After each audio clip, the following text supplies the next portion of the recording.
Uma mulher rezou o rosário todos os dias de sua vida adulta, sem faltar nenhuma única vez. Ia fielmente à missa, comungava com frequência, dava esmolas aos pobres e honrava a Virgem Maria com orações e jejuns. Durante décadas ajoelhou-se nas igrejas com as mãos juntas e os olhos fechados. Durante décadas acendeu velas diante de imagens sagradas e sussurrou pedidos aos santos. Durante décadas, todos os que a conheciam a consideravam um modelo de devoção cristã. Uma mulher cuja entrada no céu parecia completamente segura. E, no entanto, morreu. E foi para o inferno, não para o purgatório, onde as almas são purificadas antes de entrar na glória eterna, mas para o inferno, para a condenação eterna, separada para sempre de Deus. Quando Santa Brígida da Suécia contemplou o destino daquela mulher em uma visão mística, ficou horrorizada. Não compreendia o que estava vendo. Como podia acabar condenada alguém que havia rezado a vida toda? Como podiam décadas de aparente devoção terminar em uma ruína eterna? Como podia uma mulher que parecia tão santa ser contada entre os condenados? Então Cristo lhe revelou algo terrível. Não eram as orações em si o que importava. Não eram os jejuns. Não eram as esmolas. Não eram as missas. Não era o rosário repetido durante anos. Havia algo mais profundo, algo escondido no coração daquela mulher. Algo que converteu toda a sua devoção exterior em uma aparência vazia. Algo que fez com que suas práticas religiosas, em vez de salvá-la, ficassem sem fruto diante de Deus. E esse é o aviso desta história, um alerta para aqueles que acreditam que cumprir externamente basta. Para quem pensa que seguir os ritos garante a salvação. Para quem descansa no costume religioso, sem nunca se perguntar se o seu interior mudou de verdade. Porque o mundo pode ver uma pessoa piedosa, mas Deus vê o coração.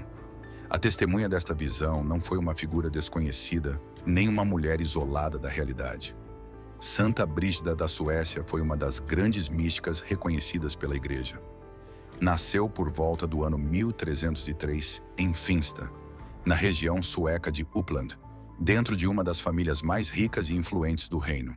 Seu pai, Birger Persson, era juiz e homem de lei. Sua mãe, Ingeborg, estava ligada à casa real sueca. Desde menina, Brígida pertenceu à elite da sociedade escandinava medieval. Suas primeiras experiências místicas começaram cedo. Aos 7 anos, teve uma visão de uma mulher resplandecente que colocava uma coroa sobre sua cabeça. Aos 10, ouviu Cristo falar com ela de um crucifixo, descrevendo seu sofrimento durante a paixão. Mas aquelas experiências não a afastaram da vida comum. Foi educada para casar, administrar uma casa e cumprir com as responsabilidades próprias de uma mulher nobre. Casou-se muito jovem com Ulf Gudmarsson, um nobre mais velho que ela, e seu matrimônio durou quase 3 décadas. Tiveram 8 filhos, entre eles uma filha que mais tarde seria canonizada como Santa Catarina de Vadstena. Brígida não viveu como uma eremita afastada do mundo. Administrou propriedades, supervisionou criados, criou seus filhos e moveu-se dentro da complexa vida social da nobreza sueca. Conhecia bem a natureza humana. Sabia como as pessoas se comportam, o que fingem e o que ocultam. Em 1335, foi nomeada dama principal de companhia da rainha Branca de Namur, na corte do rei Magnus II da Suécia. Ali observou de perto reis, nobres, cortesãos e membros do clero. Viu pessoas poderosas perseguirem suas ambições enquanto aparentavam ser devotas. Viu ritos religiosos realizados sem verdadeira conversão interior. Viu a distância entre o que muitos diziam acreditar e a forma como realmente viviam. A grande reviravolta veio após uma peregrinação a Santiago de Compostela em 1341. Pouco depois de retornar, seu esposo adoeceu gravemente e morreu em 1344, na abadia de Alvastra. Desde então, as revelações que antes tinham sido ocasionais irromperam com uma intensidade avassaladora. Brígida estabeleceu-se perto da abadia, enquanto seus confessores recolhiam cuidadosamente suas visões. Cristo falava com ela. A Virgem a instruía. Ela contemplava o céu, o inferno, o purgatório e o juízo particular das almas. Mais tarde viajou para Roma, insistiu na reforma da igreja, admoestou clérigos corruptos, fundou a Ordem do Santíssimo Salvador e peregrinou à Terra Santa. Morreu em Roma em 23 de julho de 1373.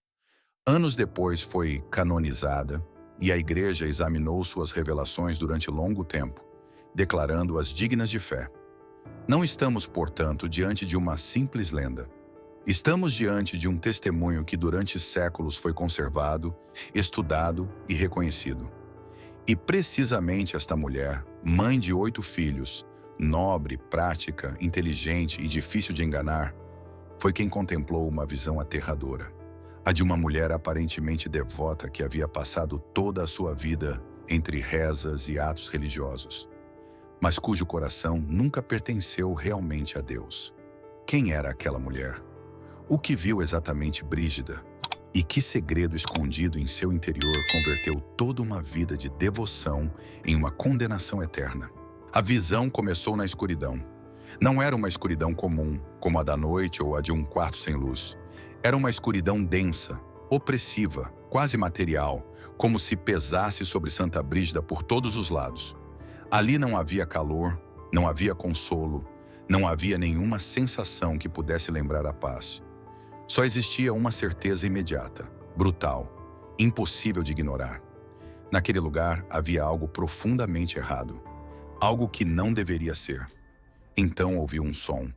Era um ruído áspero, lento, arrastado, como se algo pesado estivesse sendo empurrado sobre a pedra ou o barro endurecido.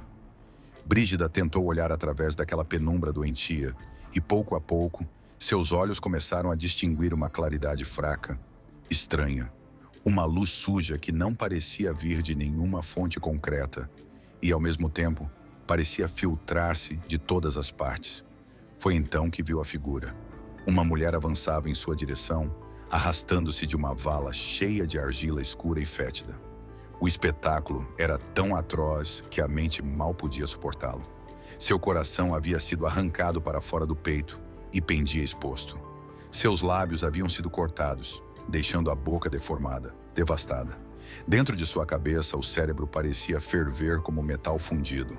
Uma enorme serpente se enrolava em suas entranhas, oprimindo-as sem descanso, apertando repetidamente como se aquele tormento não pudesse jamais se esgotar. Brígida ficou paralisada pelo horror.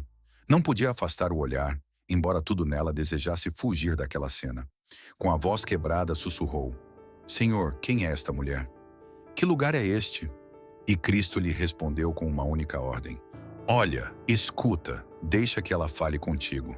Então a mulher levantou para Brígida seu rosto desfigurado, e daquele rosto arruinado saiu uma voz que parecia vir de um lugar mais profundo que sua própria carne destroçada, como se ainda restasse nela a capacidade de confessar a verdade que em vida nunca quis reconhecer.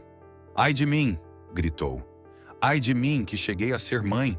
Eu fui quem colocou minha filha no ninho do orgulho. Eu fui quem lhe ensinou a vaidade desde seus primeiros anos. Eu fui quem a afastou de Deus enquanto fingia conduzi-la a ele." Aquelas palavras atravessaram Brígida como um golpe. A mulher não estava falando apenas de seus tormentos. Estava revelando a raiz de sua ruína. Havia vivido aparentando piedade e, ao mesmo tempo, havia semeado nos outros o mesmo veneno que a consumia. A condenada continuou falando. Disse que Deus a havia criado para alegria celestial. Disse que havia sido feita para estar eternamente na presença divina, rodeada de anjos, participando de uma felicidade que nenhuma experiência terrena poderia igualar. Havia sido formada bela aos olhos de Deus, capaz de refletir sua glória. Mas ela mesma se deformou. Ela mesma se entortou por dentro. Ela mesma se tornou, pouco a pouco, algo mais parecido com o inimigo de Deus do que com uma criatura destinada ao céu. Brígida, com o coração partido, não conseguia compreender. O que via e o que sabia daquela mulher pareciam impossíveis de reconciliar, e por isso perguntou de novo: "Senhor, como pode ser isso? Acaso esta mulher não rezava? Não ia à missa? Não honrava a Virgem Santíssima?" Cristo respondeu com uma clareza terrível: Fazia todas essas coisas. O mundo viu uma mulher devota. O mundo viu orações, jejuns e esmolas. O mundo viu tudo o que esperava ver. Brígida então formulou a pergunta decisiva: então por que ela está aqui?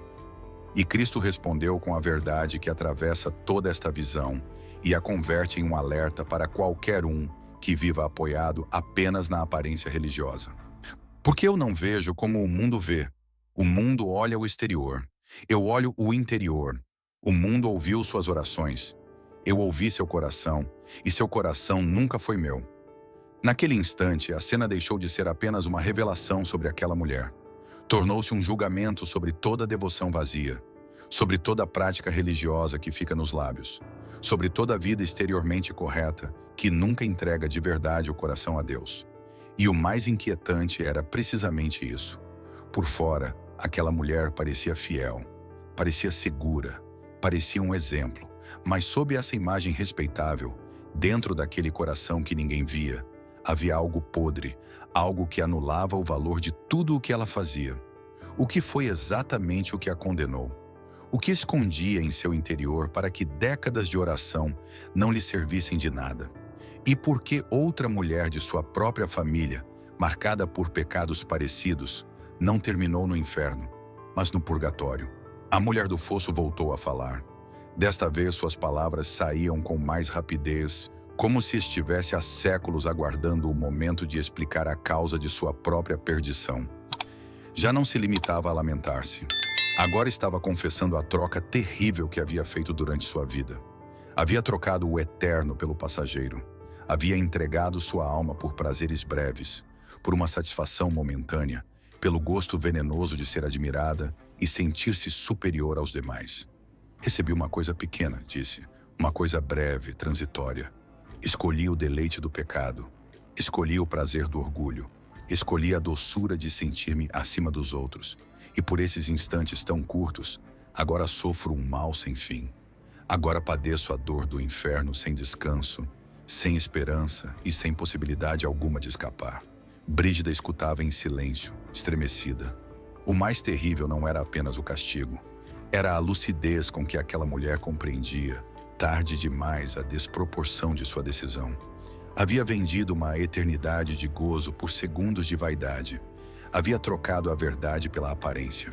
Havia preferido ser admirada a ser transformada. Então a condenada voltou o olhar para uma zona ainda mais sombria.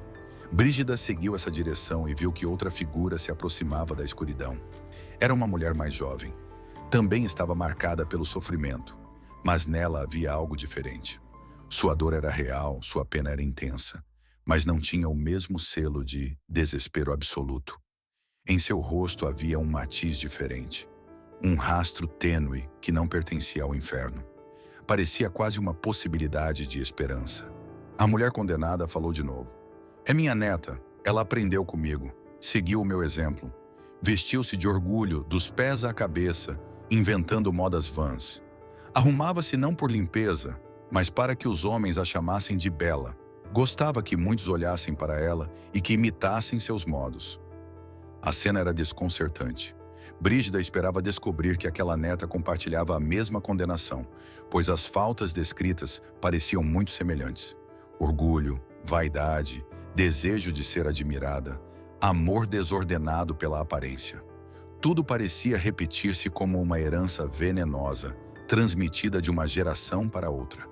Mas Brígida percebeu que havia uma diferença decisiva e perguntou a Cristo: Senhor, esta também está condenada? A resposta foi inesperada.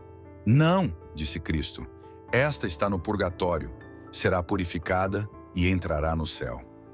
Naquele instante, o clamor da avó rasgou a escuridão. Seu protesto brotou carregado de desespero. Os mesmos pecados, a mesma vaidade, o mesmo orgulho. Por que ela se salva e eu estou condenada? Aquela pergunta era o centro de toda a visão. E também era a pergunta que qualquer alma religiosa, segura de si mesma, deveria temer fazer tarde demais. Como era possível que duas vidas tão parecidas por fora terminassem com destinos tão distintos? Cristo respondeu com uma frase breve, mas imensa em significado, por uma única faísca. Brígida repetiu quase sem voz: uma única faísca? Cristo explicou então o momento decisivo. Na hora da morte daquela jovem, enquanto dava à luz e compreendia que a vida lhe escapava, surgiu em seu interior um pensamento que não havia dominado o resto de sua existência. Recordou a paixão de Cristo.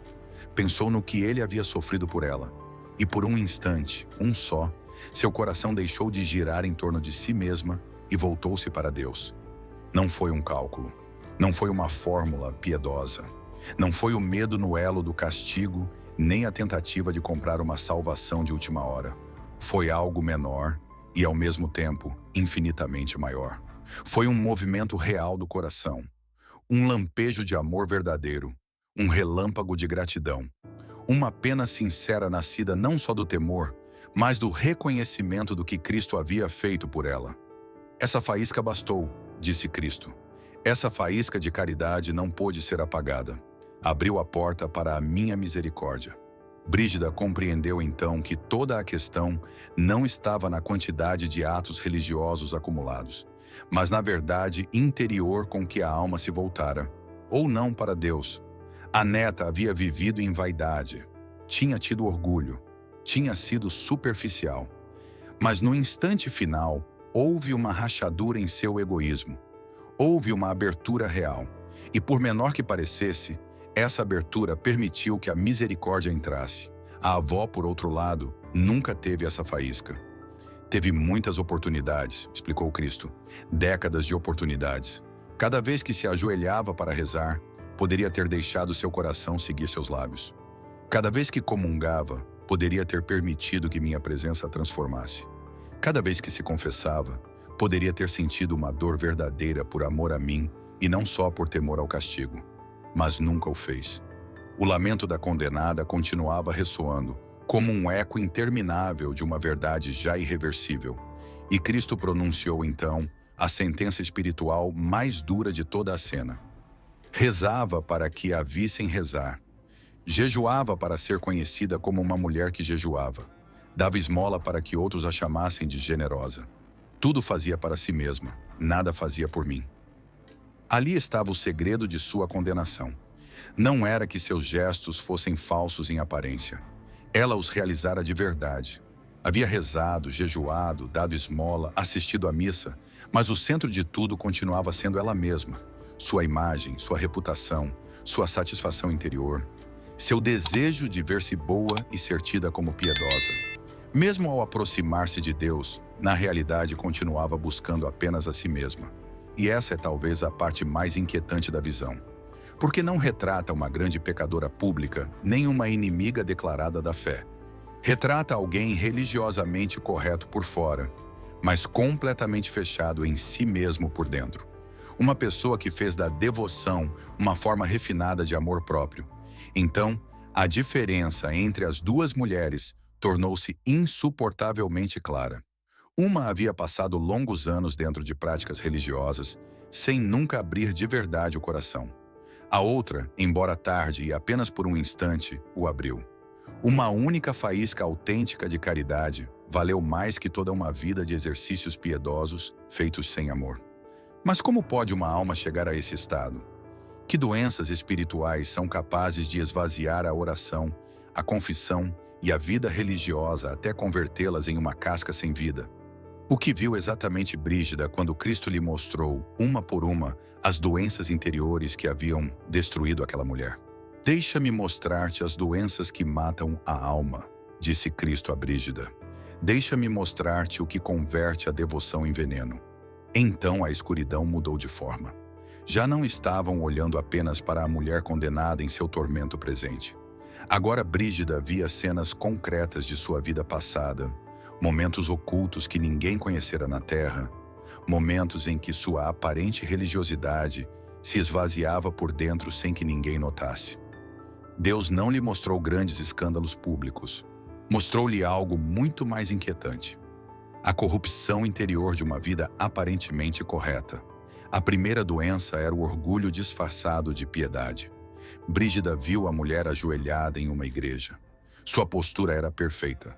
Seu rosto estava composto com uma expressão de devoção serena. Tudo nela transmitia recolhimento. Aqueles que a rodeavam olhavam-na com respeito, inclusive com admiração. E então Cristo disse: "Olha o seu coração."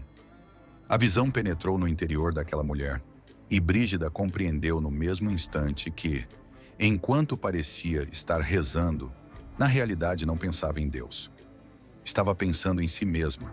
Notava os olhares dos outros. Sentia uma satisfação cálida e secreta ao saber-se observada. Perguntava-se se as pessoas importantes presentes na igreja a estavam vendo. Ajustava com cuidado seu véu e seus gestos para que sua humildade parecesse ainda mais convincente.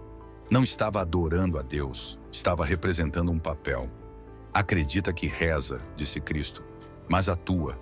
Acredita que me honra, mas honra a si mesma." Aquela oração não subia ao céu, morria em seus lábios. Não havia coração por trás das palavras. O que por fora parecia fervor, por dentro era vaidade religiosa. A segunda doença era a distração unida à repetição. A cena mudou. A mesma mulher segurava um rosário entre os dedos. Seus lábios pronunciavam Ave-Marias e Pai Nossos com facilidade, quase sem esforço. Era uma prática adquirida durante anos, uma corrente de palavras já convertidas em costume. Mas Cristo voltou a dizer: "Olha a sua mente." E Brígida viu algo ainda mais triste. Enquanto os lábios da mulher continuavam rezando, seu pensamento vagava sem cessar por assuntos mundanos. Organizava as refeições do dia seguinte, enquanto dizia o Pai Nosso. Recordava discussões com vizinhos enquanto invocava a Virgem. Calculava gastos, revivia ofensas, reconstruía conversas em que ficara bem diante de outros. Sua boca pronunciava palavras sagradas, mas sua atenção estava repartida em 1000 coisas que não eram Deus.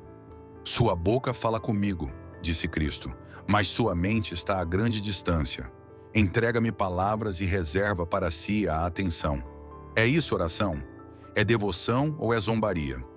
Não se tratava de uma distração passageira, de uma fraqueza humana ocasional. Era uma forma de rezar vazia, mecânica, onde o costume substituíra por completo o encontro real com Deus. Os lábios continuavam movendo-se, mas a alma não estava presente. A terceira doença era o formalismo sem transformação. Brígida viu então a mulher dentro do confessionário. Enumerava seus pecados com uma voz ensaiada, expressava arrependimento, recebia a absolvição e partia. Havia repetido esse mesmo rito inúmeras vezes. Tudo parecia correto. Tudo estava em ordem, mas Cristo disse outra vez: "Olha o que ela acredita." E Brígida compreendeu a lógica interior que governava aquela confissão. Para a mulher, o sacramento não era um caminho de cura, mas uma transação. Ela expunha suas faltas, o sacerdote pronunciava o perdão e o equilíbrio espiritual ficava restabelecido. A conta estava quitada, o expediente ficava limpo. A ideia de que a confissão deveria levar a uma conversão real, a uma mudança interior, a uma luta sincera para não voltar a ser a mesma pessoa, nem sequer entrava em seu horizonte. Cairia outra vez nos mesmos pecados, voltaria a confessá-los e repetiria indefinidamente o mesmo ciclo sem deixar que a graça a transformasse. "Ela o trata como um comerciante trata seus livros", disse Cristo. "Dívidas contraídas, dívidas pagas, balanço restaurado. Mas eu não sou um comerciante. Sou um médico, não quero equilibrar contas, quero curar doenças. E ela não quer ser curada." Aquela frase revelava algo decisivo. A mulher aceitava o rito, mas rejeitava a transformação. Queria o alívio do perdão, mas não a ferida purificadora da verdade. Queria ser absolvida, mas não ser mudada. A quarta doença era a presunção construída sobre a prática religiosa. A cena deslocou-se outra vez, e Brígida viu a mulher já idosa. Sentia-se tranquila, segura, convencida de que sua salvação estava assegurada. Havia rezado durante 60 anos. Havia comungado inúmeras vezes. Havia confessado seus pecados com regularidade. Havia jejuado nos dias marcados. Havia dado esmola. Segundo sua própria conta, fizera méritos suficientes para o céu muitas vezes. "Observa em que ela confia", disse Cristo. E Brígida viu que toda a segurança daquela mulher estava apoiada em suas próprias obras. Ela havia cumprido. Ela havia feito o exigido. Ela havia seguido as normas. No fundo, pensava ter ganhado sua recompensa. Não entendia que a salvação é um dom, que não pode ser comprada com uma soma de atos exteriores, que tudo depende da verdade do coração perante Deus. Confia em si mesma, disse Cristo. Não confia em mim. Acredita ter merecido o que só pode ser recebido, e porque confia em sua própria justiça, nunca pedirá a minha. Ali estava a raiz final do seu engano. Não era apenas orgulhosa, distraída ou formalista. Era uma mulher fechada na ilusão de que suas práticas religiosas lhe davam o direito de apresentar-se segura diante de Deus. Não vivia da misericórdia. Vivia de uma falsa contabilidade espiritual.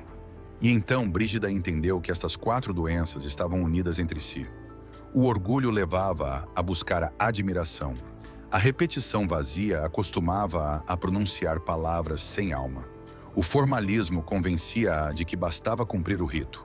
E a presunção adormecia-a, fazendo-a acreditar que não precisava mudar.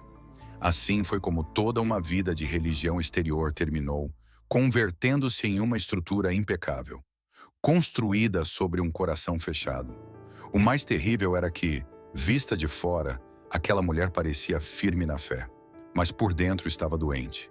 E cada uma dessas doenças, tolerada durante anos, fora matando lentamente sua capacidade de voltar-se de verdade para Deus. Mas se isso destruiu a avó, então o que ocorreu na neta para que, apesar de uma vida tão parecida, terminasse salvando-se? O que foi aquela faísca de caridade que mudou seu destino? E por que um só instante de amor verdadeiro valeu mais que 60 anos de devoção sem alma? Agora te mostrarei a diferença, disse Cristo a Brígida. Mostrar-te-ei o que salva e o que condena. Então voltou a aparecer diante delas a jovem, que antes se aproximara da escuridão, a neta, aquela que não estava no inferno, mas no purgatório.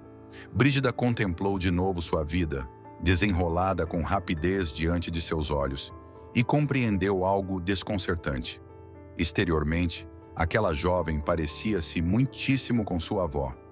Havia nela o mesmo amor pela aparência, o mesmo desejo de ser admirada, a mesma vaidade que busca aprovação nos olhares alheios.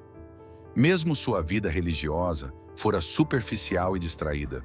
À primeira vista, as duas pareciam percorrer quase o mesmo caminho. Por isso, Brígida perguntou de novo. Suas vidas externas são quase idênticas. Por que uma se salva e a outra se condena? Cristo respondeu. Continuou olhando.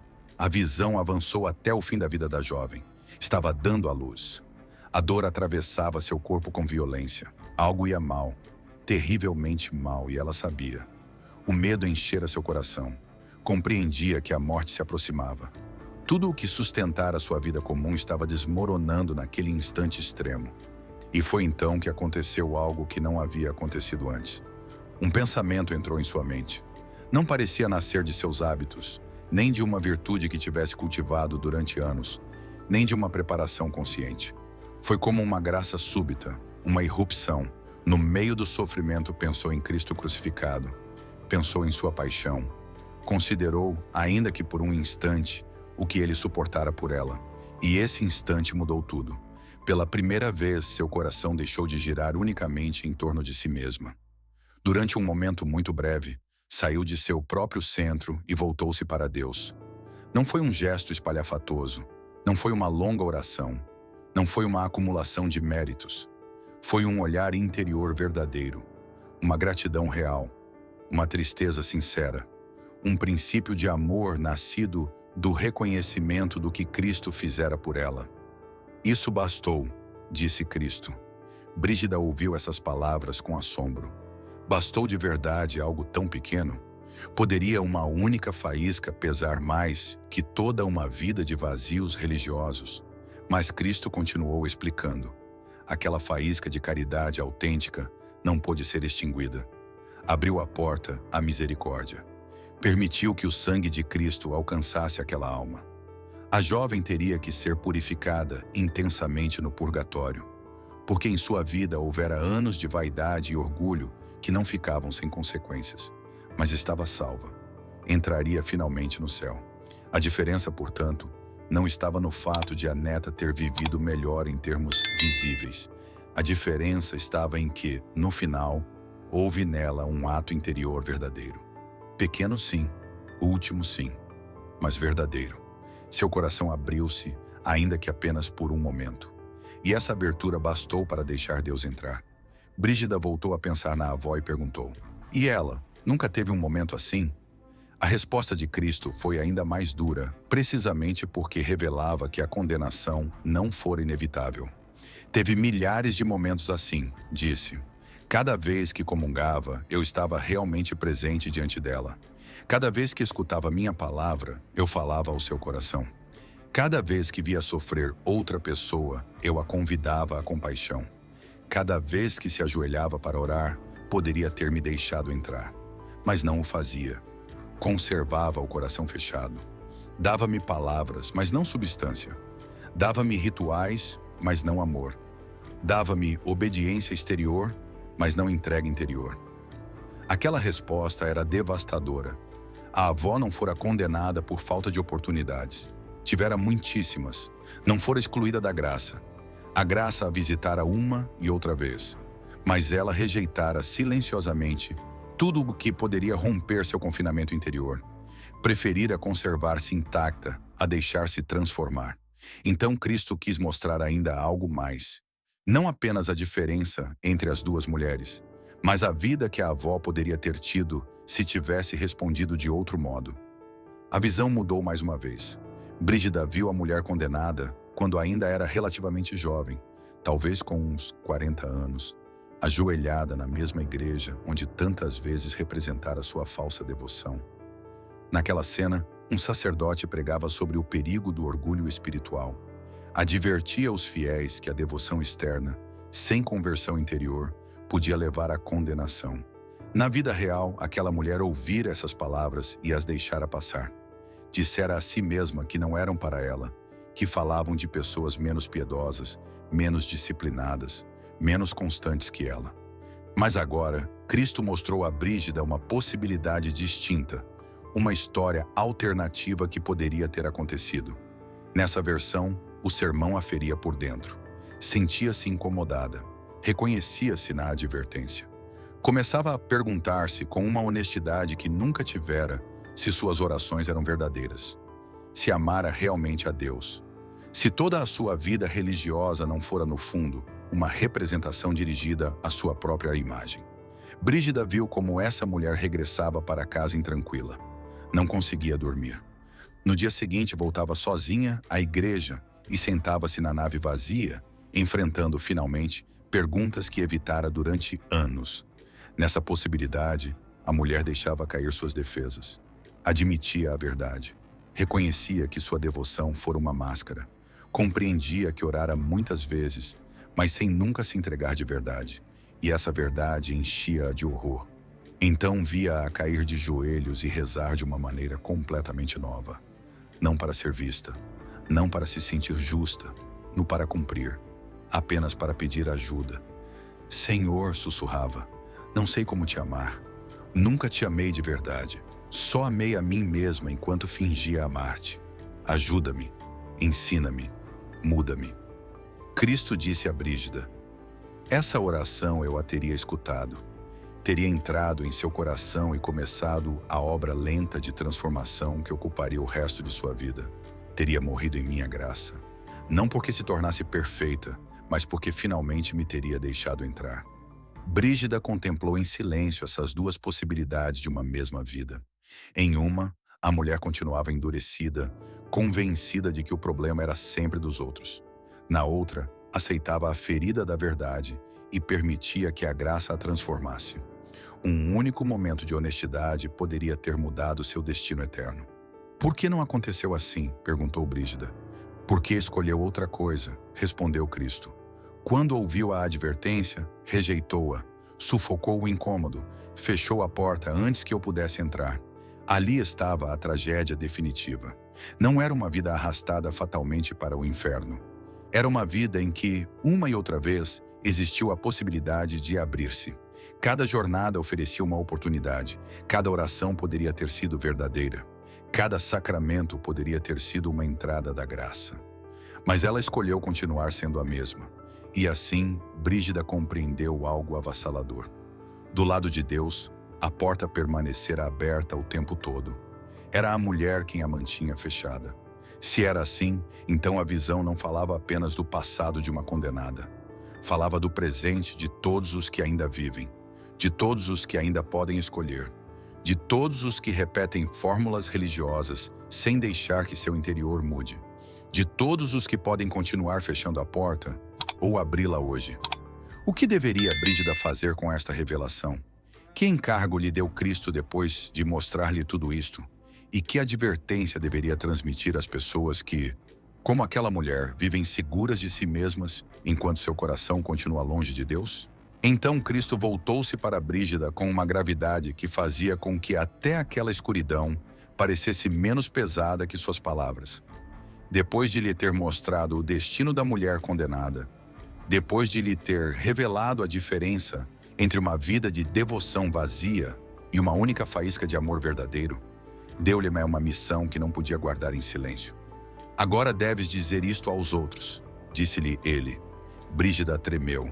Compreendia o peso do que vira, mas também sabia o quão difícil seria transmiti-lo. Esta visão não confirmava a segurança religiosa das pessoas. Feria-a, desnudava-a, colocava-a em questão. Por isso perguntou: quem acreditará em mim? Quem escutará uma visão que contradiz tudo o que tantos querem pensar sobre si mesmos? Cristo respondeu: os que tiverem ouvidos para ouvir, ouvirão.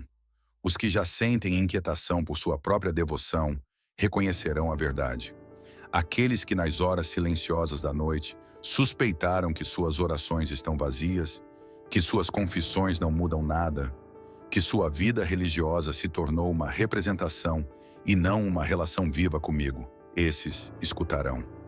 Brígida voltou o olhar para ver a mulher do fosso, que continuava a arrastar-se em sua vala de barro escuro, gemendo num desespero que nunca terminaria. E então perguntou: o que queres que eu lhes diga? Cristo respondeu com palavras que não iam dirigidas apenas a Brígida, mas a todo aquele que algum dia escutasse esta história. Diz-lhes que não me impressiona a frequência. 1 milhão de orações proferidas sem amor valem menos que um único grito que saia de um coração verdadeiro. Diz-lhes que não me engana a postura. As mãos perfeitamente juntas não significam nada se o coração permanece fechado. Diz-lhes que não me satisfaz o simples cumprimento. Seguir cada regra e recusar-se a ser transformado não é obediência, mas resistência. Depois a advertência tornou-se ainda mais direta. Cristo quis que Brígida transmitisse a todos a necessidade urgente de examinar-se enquanto ainda há tempo. Não depois. Não quando já não restar nada para mudar. Não quando o julgamento tiver começado, mas agora.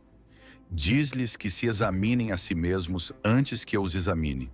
Diz-lhes que façam as perguntas difíceis enquanto ainda vivem. Diz-lhes que a diferença entre a salvação e a condenação não está na prática exterior, mas na verdade interior. Diz-lhes que eu quero o seu coração, não a sua representação. Brígida escutava e compreendia que esta visão não era apenas a história de uma condenada. Era um alerta para os vivos, para os que continuam a rezar, a ir à missa, a confessar-se, a jejuar, a cumprir ritos, mas talvez sem se entregarem realmente a Deus, para aqueles que confundem costume com conversão, para os que levam anos dentro de uma vida religiosa sem nunca se perguntarem se algo dentro deles mudou de verdade. Então Brígida perguntou algo que continua a ser uma das questões mais sérias de toda esta revelação. Mudarão? Haverá alguém que, depois de ouvir isto, chegue a ser diferente? Cristo respondeu: alguns sim. Alguns ouvirão estas palavras e sentirão o mesmo incômodo que poderia ter salvado a mulher do fosso. Alguns voltarão para casa inquietos e não conseguirão dormir. Alguns cairão de joelhos e rezarão de verdade pela primeira vez em sua vida. Para esses existe esta mensagem. E os demais? Perguntou Brígida. Os demais a descartarão, respondeu Cristo. Dirão a si mesmos que não é com eles. Continuarão suas devoções vazias, suas orações sem amor e suas confissões sem mudança. E um dia estarão diante de mim e compreenderão tarde demais. Ali terminava a visão, mas ali começava a responsabilidade de quem a escuta. Porque depois de ouvir o que Brígida viu, já não é tão fácil refugiar-se numa confiança automática. Já não basta dizer, rezo, logo estou seguro. Cumpro, logo não há nada a temer. A mulher condenada também teria dito isso. Durante 60 anos vivera convencida de que tudo estava em ordem. Nunca se atreveu a formular as perguntas incômodas. Nunca quis saber se o seu coração acompanhava realmente os seus lábios. Nunca quis verificar se Deus via a mesma mulher devota que os seus vizinhos viam. E esse foi o seu erro fatal. Por isso a advertência final desta história não consiste em abandonar a oração, nem os sacramentos, nem as práticas religiosas. Pelo contrário, consiste em vivê-los de outra maneira, em deixar de passar por eles como quem cumpre um costume e começar a atravessá-los com o coração aberto. Quando orares, não te contentes em dizer palavras. Pergunta-te se estás realmente a falar com Deus. Quando fores à missa, não te limites a estar presente fisicamente. Pergunta-te se a tua alma está ali, perante o mistério. Quando te confessares, não te limites a enumerar faltas e receber a absolvição. Pergunta-te por que voltas a cair, o que amas mais do que a Deus, que parte de ti resiste a ser transformada. Quando comungares, não o convertas num gesto automático. Pergunta-te se te aproximas de Cristo como de uma presença viva, ou como de uma rotina que simplesmente completas. A grande tragédia da mulher do fosso não foi ter carecido de ocasiões para mudar. Foi tê-las tido todas e tê-las desperdiçado. Cada oração poderia ter sido uma porta. Cada missa poderia ter sido um chamado. Cada confissão poderia ter sido uma ferida curadora. Mas ela preferiu continuar intacta. Preferiu conservar a sua imagem. Preferiu continuar a ser dona de si mesma. A neta, por outro lado, abriu a porta no último instante. Apenas uma vez. Apenas por um momento. Mas abriu-a de verdade. E essa pequena fresta bastou para que entrasse a misericórdia. Essa é a esperança que permanece para quem ainda vive. Não é preciso esperar pelo último momento. Não é preciso continuar durante anos numa vida religiosa vazia. Não é preciso continuar a esconder-se atrás do costume. A porta continua aberta do lado de Deus. A questão é se tu a abrirás do teu. Esse é o centro de toda a visão de Santa Brígida da Suécia. Não a quantidade de atos, mas a verdade do coração. Não a aparência de devoção, mas a conversão interior. Não a segurança apoiada em si mesmo, mas a humildade de deixar que Deus entre e faça o que não se pode fazer sozinho.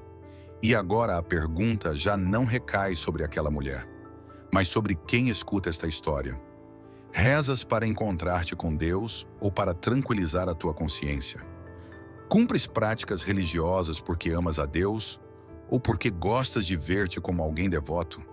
Deixaste que o teu coração mudasse ou apenas aperfeiçoaste o modo de parecer correto por fora? E se a advertência que aquela mulher rejeitou fosse precisamente a que tu precisavas ouvir hoje?